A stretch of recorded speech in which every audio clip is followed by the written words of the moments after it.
میں دیگر شہداء اور انبیاء کے ساتھ ایک دفعہ پھر آراف کی بلندی پر کھڑا تھا۔ اس بلند مقام سے میدان حشر بالکل صاف نظر آ رہا تھا۔ تا حد نظر وسیع میدان میں لوگوں کو 2 گروہوں میں جمع کر دیا گیا تھا۔ میدان کے داہنے ہاتھ پر تا حد نظر لوگوں کی صفیں در صفیں بنی ہوئی تھیں۔ یہ اہل جنت تھے۔ ان کے چہرے روشن، آنکھوں میں چمک اور لبوں پر مسکراہٹ تھی۔ ان کے لباس بہترین، ان کے دل خوشی سے سرشار اور ان کی روحیں شکر گزار کے احساس میں ڈوبی ہوئی تھیں۔ یہ داہنے ہاتھ والے تھے۔ ان داہنے ہاتھ والوں کی خوش بختی کا کیا کہنا۔ میدان کے بائیں طرف لوگ ایک ہجوم کی شکل میں گھٹنوں کے بل بیٹھے تھے۔ ان کے ہاتھ پیچھے کر کے باندھے گئے تھے اور جہنم کا نظارہ ان کے سامنے تھا۔ یہ اہل جہنم تھے جن کے لیے ابدی خسارے کا فیصلہ سنایا جا چکا تھا۔ وہ منتظر تھے کہ کب وہ اپنے فیصلہ کن انجام سے دوچار ہوتے ہیں۔ ان کے چہرے اترے ہوئے تھے، آنکھیں بجھی ہوئی تھیں، پیشانی ارقالود اور گردن جھکی ہوئی تھی۔ ان کی رنگت سیاہ پڑ چکی تھی، جسم پر گرد و غبار اٹی ہوئی تھی۔ یہ بائیں ہاتھ والے تھے۔ ان بائیں ہاتھ والوں کی بدبختی کا کیا کہنا تھا۔ سامنے عرش الہی تھا، اس کے جلال و جمال کا کیا کہنا۔ عرش کے اطراف صف در صف فرشتے کھڑے ہوئے تھے۔ ان کے بیچ میں عرش سے متصل 8 انتہائی غیر معمولی فرشتے کھڑے ہوئے تھے۔ یہ حاملین عرش تھے۔ فرشتوں کی زبان پر حمد و تسبیح کے الفاظ جاری تھے، جبکہ عرش کے پیچھے قدر بلندی پر جنت و جہنم دونوں کا نظارہ واضح طور پر نظر آ رہا تھا۔ داہنی طرف جنت تھی، جس سے اٹھنے والی خوشبوؤں نے حشر کے داہنے حصے کو مہکا رکھا تھا، اور وہاں سے بلند ہونے والے نغموں نے دلوں کے تاروں کو چھیڑ دیا تھا۔ جنت کی بستی کے حسین ترین مرغزار، سبززار باغیچے، محلات، نہریں، خدام واضح طور پر نظر آ رہے تھے۔ اس جنت کا منظر ہر شخص کی نگاہوں کو للچا رہا تھا۔ اہل جنت اپنی خوش نصیبی پر رش کرتے اس جنت کی آرزو دل میں لیے ایک دوسرے کے ساتھ خوش گپیاں کر رہے تھے۔ دوسری طرف جہنم کا انتہائی بھیانک نظارہ عرش کے الٹی طرف نمایاں تھا۔ آگ کے شعلے سانپ کی زبان کی طرح بار بار لپک رہے تھے۔ جہنم میں دیے جانے والے مختلف قسم کے عذابوں کا نظارہ دلوں کو ہلا رہا تھا۔ بدبو، غلاظت، آگ، زہریلے حشرات، وحشی جانور، کڑوے کسیلے پھل، کانٹے دار جھاڑ جھنکار، پیپ اور لہو کا کھانا، کھولتا ہوا پانی، ابلتے ہوئے تیل کی تلچھٹ، ان جیسے ان گنت عذاب اور سب سے بڑھ کر انتہائی بدہیبت اور خوفناک فرشتے جو ہاتھوں میں کوڑے، زنجیر توق اور ہتھوڑے لے کر اہل جہنم کا استقبال کرنے کے لیے موجود تھے۔ اہل جہنم کی بدحالی پہلے ہی کچھ کم نہ تھی کہ اب جہنم کو انہوں نے آنکھوں سے دیکھ لیا تھا۔ اس منظر نے ان کی ہمت کو آخری درجے میں توڑ ڈالا تھا۔ وہ وحشت زدہ نظروں سے یہ منظر دیکھ رہے تھے۔ ان میں سے ہر شخص کی سب سے بڑی خواہش یہ تھی کہ کسی طرح ان کی موت کا فیصلہ سنا دیا جائے، مگر افسوس کہ جہنم میں ہر عذاب تھا سوائے موت کے، کیونکہ اہل جہنم کے لیے موت سب سے بڑی راحت تھی، لیکن جہنم مقام عذاب تھا، مقام راحت نہیں۔ اہل جنت و اہل جہنم کے بیچ میں ایک شفاف پردہ تھا، جس سے دونوں ایک دوسرے کو دیکھ سکتے اور گفتگو کر سکتے تھے، مگر اس پردے کو عبور نہیں کر سکتے تھے۔ اہل جنت اہل جہنم سے پوچھتے کہ ہم نے تو اپنے رب کے وعدے کو سچا پایا، اور جو اس نے ہم سے کیا تھا، کیا تم نے بھی جہنم کے سارے وعدے سچے پائے جو اللہ تعالیٰ نے تم سے کیے تھے؟ ان اہل جہنم کے پاس جواب میں اعترافاً گردن جھکا دینے کے اور ہاں کہنے کے علاوہ کوئی اور چارہ ہی نہیں تھا۔ وہ بھوک اور پیاس سے بلک رہے تھے، اس لیے برابر میں اہل جنت کے سامنے میوے گوشت کی رکابیاں گردش کرتی اور انہیں جام نوش کرتے دیکھتے تو کہتے کہ یہ پانی اور دیگر غذائیں جو اللہ نے تمہیں دی ہیں کچھ ہمیں بھی کھانے کے لیے دے دو۔ جواب ملتا کہ یہ اللہ نے اہل جہنم پر حرام کر رکھی ہیں۔ ہم اوپر کھڑے یہ سب کچھ دیکھ اور سن رہے تھے، گرچہ ہمارے فیصلے کا اعلان ایک رسمی سی بات تھی، مگر نہ جانے کیوں میرا دل ڈر رہا تھا۔ میں اللہ تعالیٰ سے اس کی رحمت اور درگزر کا سوال کر رہا تھا۔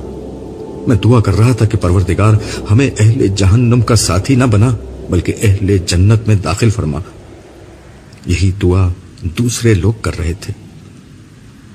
یہ میری کیفیت تھی، جبکہ بعض دیگر شہداء اس موقع پر شدت جذبات میں آگے بڑھے اور پکار کر اہل جنت کو مبارکباد دینے لگے۔ وہ کہہ رہے تھے کہ آپ پر خدا کی رحمت اور سلامتی ہو۔ اس موقع پر انبیاء آگے بڑھے اور اپنی قوم کے کافر سرداروں کو پہچان کر کہنے لگے، کہاں ہے آج تمہاری سرداری، تمہاری جمعیت اور تمہارا گھمنڈ؟ پھر وہ اہل جنت کی طرف اشارہ کر کے کہتے کہ کیا یہ وہی غریب لوگ ہیں جن کو تم حقیر سمجھتے اور خیال کرتے کہ ان کو اللہ کی رحمت سے کوئی حصہ نہ ملا ہے اور نہ ملے گا؟ دیکھ لو آج وہ کس اعلی مقام پر ہیں۔ اسی اثنا میں اعلان ہوا کہ ہمارے انبیاء اور شہداء کا نامہ اعمال انہیں دیا جائے۔ میری توقع کے برخلاف اس موقع پر کوئی حساب کتاب یا پیشی نہیں ہوئی، صرف یہ ہوا کہ ہر شخص کو آگے سامنے کی طرف بلایا جاتا جہاں ہر جنتی اور جہنمی اسے دیکھ سکتا تھا۔ وہ شخص اپنے ساتھ موجود فرشتوں کے ہمراہ چلتا ہوا آگے آتا۔ فرشتے انتہائی اکرام کے ساتھ اسے عرش کے سامنے لے جاتے، جہاں زندگی میں اس کے کارناموں اور آخرت میں اس کی کامیابی کا اعلان کیا جاتا۔ جس وقت کوئی پیش ہوتا، اس کے سامنے کے سارے حالات، اس کے مخاطبین کی تفصیلات، لوگوں کا رد عمل اور اس کی جد و جہد، ہر چیز کو تفصیل سے بیان کیا جاتا۔ سامعین یہ سب سنتے اور اسے داد دیتے۔ آخر میں جب اس کی کامیابی اور سرفرازی کا اعلان ہوتا تو مرحبا اور ماشاءاللہ کے نعروں سے فضا گونج اٹھتی۔ بعض اہل جنت تالیاں بجاتے، بعض اٹھ کر رقص کرنے لگتے اور بعض سیٹیاں اور چیخیں مار کر اپنی خوشی کا اظہار کرتے۔ جب میرا نام پکارا گیا تو ساتھ کھڑے ہوئے سارے لوگوں نے مبارکباد دی۔ میں صالح اور امسائل کے ہمراہ کنارے پر پہنچا جہاں سے میدان میں کھڑے سارے لوگ مجھے دیکھ سکتے تھے۔ امسائل نے میرا نامہ اعمال اٹھا رکھا تھا، جبکہ صالح میرے آگے آگے چل رہا تھا۔ وہاں پہنچ کر میں سر جھکا کر کھڑا ہو گیا۔ آواز آئی، عبداللہ سر جھکانے کا وقت گزر گیا، اب سر اٹھاؤ، لوگ تمہیں دیکھنا چاہتے ہیں۔ میں نے سر اٹھایا اس طرح کہ میری آنکھوں میں شکر گزاری کے آنسو اور میرے ہونٹوں پر کامیابی کی مسکراہٹ تھی۔ صالح اور امسائل نے بارگاہی سے اذن پا کر میری داستان حیات کی تفصیلات بیان کرنا شروع کی۔ میں نے میدان کی طرف نظر دوڑائی تو دیکھا کہ میرے خاندان والے، دوست احباب، میرے ساتھ دینے والے بندگان خدا، میری دعوت پر لبیک کہنے والے اہل ایمان، توحید و آخرت کی منادی کو سن کر توبہ کرنے والے مسلمان مرد و عورت، سب مجھے دیکھ کر ہاتھ ہلا رہے تھے۔ میں بھی جواب میں ہاتھ ہلانے لگا، مگر میری نظر نائمہ کو تلاش کر رہی تھی۔ وہ اپنے بچوں کے درمیان کھڑی ہوئی تھی، اس کی آنکھوں میں آنسو تھے مگر وہ بھی مسکرا رہی تھی۔ اسے جب محسوس ہوا کہ میں اسے دیکھ رہا ہوں تو اس نے شرما کر نظر جھکا دی۔ لیلا اس کے برابر میں کھڑی تھی، وہ سب سے زیادہ جوش میں تھی اور اپنی کرسی پر چڑھی تالیاں بجا رہی تھی، جبکہ عارفہ اور عالیہ، انور اور جمشید بھی اپنی نشستوں پر کھڑے پرجوش انداز میں ہاتھ ہلا رہے تھے۔ میں نے جائزہ لینے کے لیے نظریں میدان کے بائیں طرف پھیری۔ یہاں ایک دوسرا ہی منظر تھا، شرمندگی، رسوائی، پچھتاوے، اندیشے، ذلت، محرومی، مایوسی، پریشانی، اذیت، مصیبت، ملامت، ندامت اور حسرت کی ایک نہ ختم ہونے والی سیاہ رات تھی جو اہل جہنم کے حال پر چھائی ہوئی تھی۔ اگر آسمان میں گویائی کی طاقت ہوتی تو وہ آخرت میں ناکام ہو جانے والوں کی بدبختی پر مرثیہ کہتا۔ اگر زمین میں بیان کی قوت ہوتی تو وہ اہل جہنم کے حال پر نوحہ پڑتی۔ اگر الفاظ کی زبان ہوتی تو وہ پکار اٹھتے کہ وہ الٹے ہاتھ والوں کی بدبختی کے اظہار سے خود کو عاجز پاتے ہیں۔ میرا دل چاہا کہ میں کسی طرح وقت کا پہیہ الٹا گھما کر پرانی دنیا میں لوٹ جاؤں اور یہ منظر دنیا والوں کو دکھا سکوں۔ میں چیخ چیخ کر انہیں بتاؤں کہ محنت کرنے والوں، ایک دوسرے سے مقابلہ کرنے والوں، مال و اسباب کی ریس لگانے والوں، مقابلہ کرنا ہے تو اس دن کی سرفرازی کے لیے کرو، ریس لگانی ہے تو جنت کے حصول کے لیے لگاؤ، منصوبے بنانے ہیں تو جہنم سے بچنے کے منصوبے بناؤ۔